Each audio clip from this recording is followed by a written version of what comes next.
teman-teman.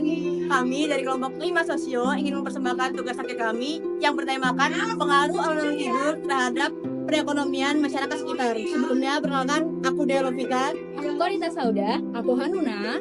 Selamat menyaksikan.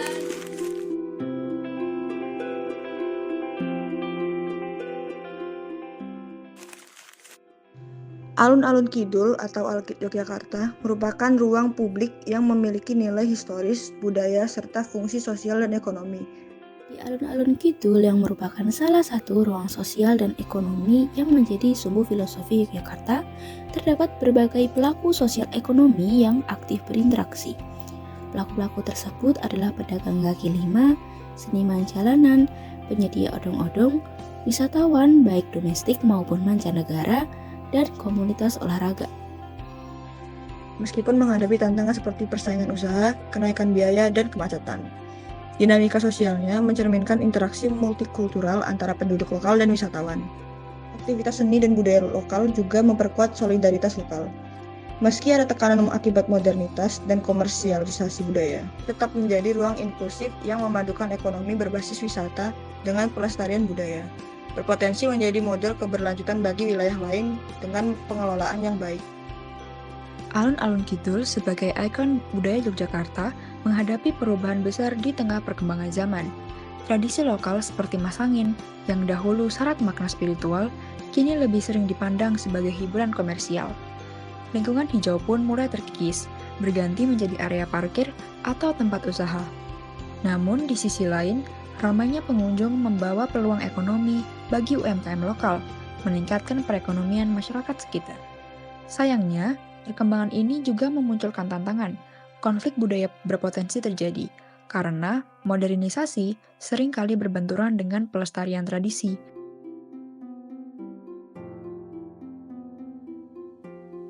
Perkembangan sosial ekonomi di wilayah Alkid membawa keuntungan besar bagi perekonomian dan pelestarian budaya di sekitar.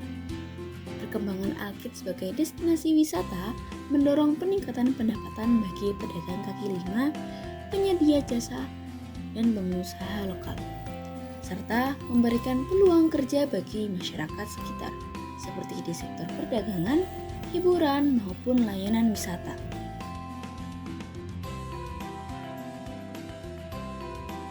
Menurut Mas, dengan adanya Alkid ini bantu banget nggak sih buat perekonomian? Misal ini jadi lebih terkenal, lebih laris atau gimana gitu? Ya, Pak.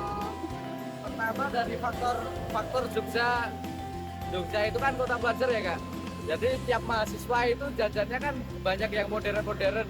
Jadi bagus sekali untuk meningkatkan pemasukan kota. Jadi bagus untuk ekonomi Kak. Kira-kira berapa sih Mas omset yang didapat per hari atau per bulan? Kalau omset tuh bisa jutaan sih Kak.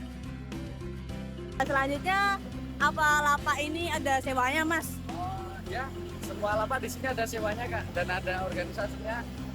Ya seperti ya anggota Kak.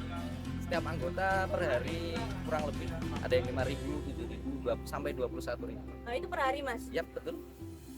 Sebelum jualan di sini Masnya pernah jualan di tempat lain nggak? Kalau jualan pernah sih Kak, saya jualan mandiri. Buka ya usaha bakso bakar. Terus itu ngaruh banget nggak sih Mas? Maksudnya sebelum di sini sama sudah sini tuh jadi lebih rame atau sama aja atau gimana? Lalu lalangnya tuh nggak pasti sih Kak, nggak menentu, tergantung cuaca juga. Kalau semisal hujan itu bisa sepi Kak, lapangan itu langsung bersih, nggak ada orang ya. Di samping itu, perekonomian di sekitar Alkid juga membawa kerugian seperti terjadinya kemacetan dan masalah kebersihan. Volume sampah meningkat akibat aktivitas ekonomi dan wisata, terutama dari pengunjung yang kurang peduli dengan lingkungan, sehingga terjadinya pencemaran lingkungan. Selanjutnya, apakah ada dampak negatif dari adanya Alkid ini Mas? Apa pernah ada kecelakaan atau copet di sini? Kalau copet sih kemungkinannya kecil ya Kak, soalnya rame dan ada kantor pos polisi. Tapi kalau resiko negatifnya mungkin sampah sih Kak, sampah plastik yang banyak kan, terus pengolahan sampah juga itu kurang akurat.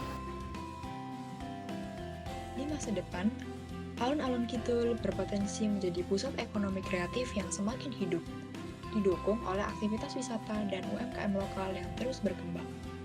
Namun, jika tidak dikelola dengan baik, kemacetan, polusi, dan konflik budaya bisa menjadi tantangan utama. Modernisasi yang tidak seimbang dapat mengancam tradisi lokal seperti Masangin, yang mengubah esensi budaya yang menjadi identitas wilayah ini. Oleh karena itu, kolaborasi antara pemerintah, masyarakat, dan pelaku usaha sangat penting untuk menciptakan masa depan yang harmonis, di mana tradisi tetap lestari, lingkungan terjaga, dan ekonomi lokal tumbuh berkelanjutan.